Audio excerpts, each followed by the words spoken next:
안녕하십니까. 작심 21일차 3월 23일입니다.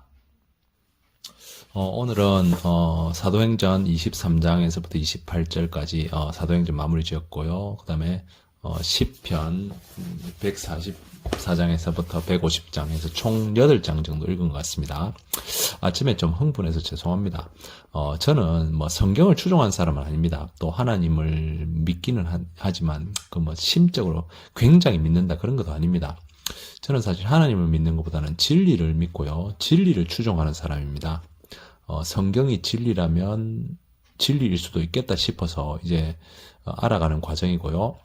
이사야서에 대한 놀라움에 대해서 계속 이제 말씀드린다면, 물론 다른 이야기를 제가 읽고 있는 성경 이야기를 하는 것도 괜찮겠지만 이건 좀 중요한 것 같아서 이야기를 드려봅니다.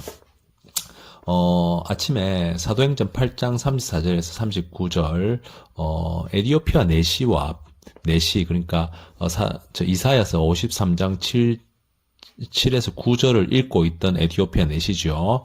이사야서 어디 부분이냐면요. 53장 7절에 도수장으로 끌려가는 어린 양과 털 깎는 자 앞에서 잠잠한 양과 같이 그의 입을 열지 아니하였도다. 그가 곤혹과 신문을 당하고 끌려갔으나 이 부분을 에디오피아 내시가 읽고 있었죠. 그러자 이제 빌립이 이걸 깨닫느냐 했을 때 내가 깨달음을 지금 얻지 못하였다. 나를 가르치는 교사가 없어서 했을 때 빌립이 예수에 대해서 설명을 해주십니다. 그래서 에디오피아 내시가 매우 기뻐하여서 바로 그 옆에 있는 물가로 가서 세례를 받고 기뻐 갔다라는 부분이 있습니다. 그러니까 사도행전에 있던 에디오피아 내시에 있었던 일이 사실인지 아닌지는 모르죠. 중요한 것은 뭐냐면 에디오피아 내시가 읽고 있었던 내용이 구약이었다는, 구약 이사야서라는 거죠. 그리고 구약 이사야서가 어디에 나오냐면 우리가 사해 문서로서 현재 기원전 200년 전에 적혀졌다고 추정하고 있다네요. 양피지 그걸 봤을 때, 만든 기술이나 그걸 과학적으로 추적했을 때. 그렇다면은 결국은 구약의 이사야서가 90% 이상의, 이제 95%까지는 이제 확실치 않습니다. 하여튼 아주 많은 양이 이제 일치율을 보였을 보면 결국은 에디오피아 내시의 이야기가 꾸며진 건지 아닌지는 잘 모르겠지만, 내시가 읽고 있었던 내용은 이미 예수님이 태어나기 전 기원전에 쓰여진 내용이라는 겁니다. 그리고 그 기원전 이사야서의 내용에서 이미 예수님의 역할에 대해서 나와 있습니다. 그게 방금 읽었던 53장 7절 부분이고요. 53장 전체적인 맥락을 여러분들께서 보시더라도 이 부분은 예수님을 나타내는 것 같다라고 알 수 있을, 추정을 아마 하실 수 있을 겁니다. 제가 직접 한번 읽어드리겠습니다. 53장 부분을. 53장 처음에 우리가 전한 것을 누가 믿었느냐? 여호와의 팔이 누구에게 나타났느냐? 그죠? 그 여호와의 팔이죠. 그게 그는입니다. 그는 주 앞에서 자라나기를 연한 순 같고 마른 땅에서 나온 뿌리와 같다 했고요. 우리가 보기에 흠모할 만한 아름다운 것이 없도다. 그러니까 한마디로 미천했다는 거죠. 그는 멸시를 받아 사람에게 버림을 받았고 간과함을 많이 겪었으며 질고를 아는 자다. 예수님이 상당히 고생을 많이 했을 거라고 추정을 합니다. 왜냐면요, 예수님은 장남이었거든요. 그런데 아버님이 요셉이었는데 어머니가 마리아잖아요. 근데 요셉이라는 아버님이 7형제를 예수를 포함하셔서 7형제를 남기시고 일찍 돌아가십니다. 그래서 예수님이 성경에 어릴 적 내용 이후에 다시 등장하는 것은 30세쯤이거든요. 그럼 그 사이에 기록이 없습니다.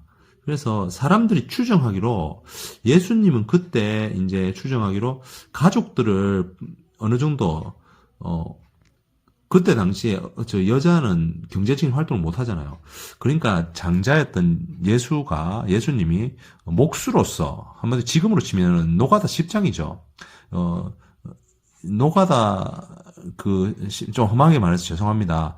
그런데 목수로서, 한마디로, 우리로 치면은 건설 현장에 노가다를 하면서 가족을 부양했지 않을까라고 사람들이 추정을 하는 사람들이 좀 있더라고요. 제 생각에도 좀 그런 면이 있습니다. 예수님의 기록을 어디에 그 기록에 성서 기록이 없을 때 인도에 가서 돌을 닦았다 하는데요. 그런 것은 너무 오바된 제 생각에는 해석인 것 같고요.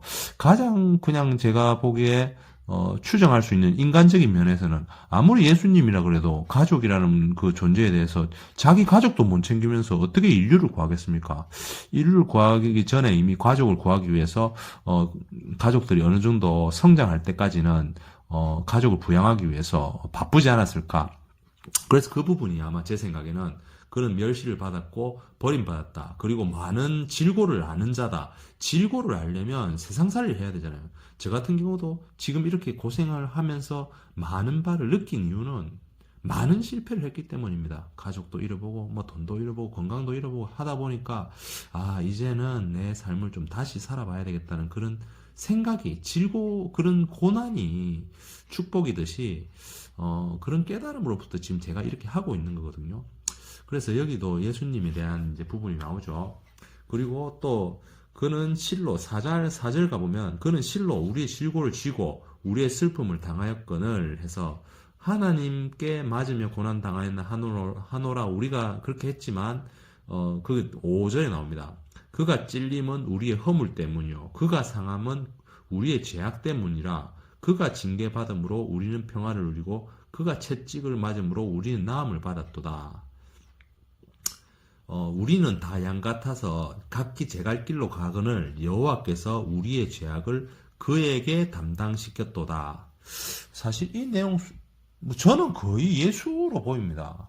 왜냐면요 성경 내에서는 아니면 다른 종교로 봐도요 저는 예수님을 믿지는 않거든요 사실은요. 그런데 믿고 싶은 이유는 뭐냐면요 그리고 그것이 종교로서 참 아름다운 종교라고 나는 믿는 이유는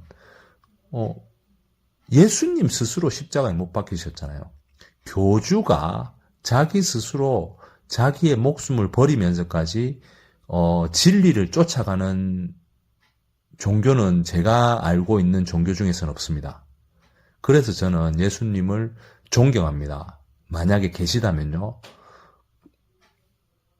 솔직히 계신지 안 계신지 계셨든지 안 계셨든지 역사적으로 기록이 굉장히 드물어서 제가 믿지를 못하고 12제자나 여러 가지 행적으로서 믿으려고 하지만 사실 믿기진 않아요. 그래서 이미 이사야서 기원전에 쓰인 이사야서에 이렇게 예수님에 대한 게 예언이 되어 있고요. 가장 큰 것이고요. 그 다음에 56장 3절에 보면 나오죠. 고자도 말하기를 나는 마른 나무니라 하지 말라 하면서 고자들에게는 내가 집에서 내 성 안에서 아들이나 딸보다도 더 영원한 이름을 주어 끊어지지 않게 하리라. 갑자기 고자 이야기가 나오죠. 이게 에디오피아 내시와 연결이 되는 겁니다. 이건 작은 사건이죠. 큰 것과 작은 사건, 큰 사건 예수님 탄생이죠. 예수의 활동이고 작은 사건 에디오피아 내시의 일이요. 이미 기원전에 이사야서에 기록이 돼 있고 그 이사야서가 사회문수로서 발견됐다는 거죠. 그러니까 이미 이제 그 기원전에 예수님이 기원전에 이미 기록됐다는 것이 신빙성이 상당히 높아지는 거죠. 그래서 제가 이 두 가지 키워드를 제가 발견하다 보니까 발견이죠. 이미 기독교를 잘하는 사람들은 이미 그거 인제 알았다고 기뻐하냐 하겠지만 저는 참 초보라서 그렇게 기뻐했고요. 이렇게 작은 것과 큰 것이 연결됩니다. 불교에서는요 색 즉 시공, 공 즉 시색, 즉 있음과 없음이 둘이 아니고 큰 것과 작은 것이 둘이 아니라고 한 그런 말도 있습니다. 부처님의 깨달음도 있습니다. 현대 과학은요, 과학기술은 양자론을 기반으로 현재 반도체나 정보통신, 핸드폰 등 컴퓨터 등이 많이 구축되어 있거든요. 근데 이 양자 이론은 사실은 과학적으로 굉장히 미스테리한 이론이고요. 이 양자 이론을 기반으로 다중우주론이나 끈 이론 등이 지금 상당히 많이 발견되고 있습니다. 근데 이 양자론이 불교의 이런 사상과는 연결 많이 되어 있다고 여러분들 알고 계시죠? 알고 있는 게 많이 들어보셨죠? 근데 저는 이 성경을 보면서 이 양자론이나 이런 것도 제가 또 양자론, 중력 같은 걸 발견하거든요. 이거 시간이 되면 제가 나중에 알려드릴 건데, 제가 다시 말씀드리지만 성경을 추종하는 게 아니고요. 진리를 추종하는 사람입니다. 작심천의 프로젝트, 제가 많은 고통을 받으면서 이렇게 작심천의 프로젝트에 이렇게 하고 있는 것도요. 그냥 이 실패 속에서 진리를 추구하는 그 기쁨으로 그냥 버티는 겁니다. 그 오만함일 수도 있습니다. 근데, 과연 진리란 것이 존재할까? 그리고 저는 이 진리란 것이 하나님 신이란 것이 진리라는 것으로 존재할까에 대해서 한번 알아보는 것이죠. 어리석은 건데 공자 말씀에 뭐 조문도 석가 사이가 있습니다. 아침에 도를 들으면 저녁에 죽어도 좋다. 저는 죽어도 좋은 건 아닙니다. 하지만 이런 마음으로 공자님의 마음으로 진리를 조금이라도 알고자 하고 그 진리를 알므로써 지금의 어려움을 극복할 수 있으니까 그렇게 제가 한번 이렇게 하고 있는 겁니다. 여러분들도 뭐 불교도 좋고요. 성경도 좋습니다. 그리고 저는 과학도 좋다고 봅니다. 신문도 좋고요. 여러분들 삶에서 어려움을 너무 생각하면은 풀리지 않습니다. 좀 보다 더 사실적이고 뭐 진리를 깨치면 진리의 즐거움 아니면 뭐 삶의 긍정을 바라보면 긍정의 즐거움으로써 우리는 어려움을 극복할 수 있다고 생각됩니다. 여러분 오늘도 감사합니다. 오늘 보통이었습니다. 세모입니다. 감사합니다. 화이팅입니다.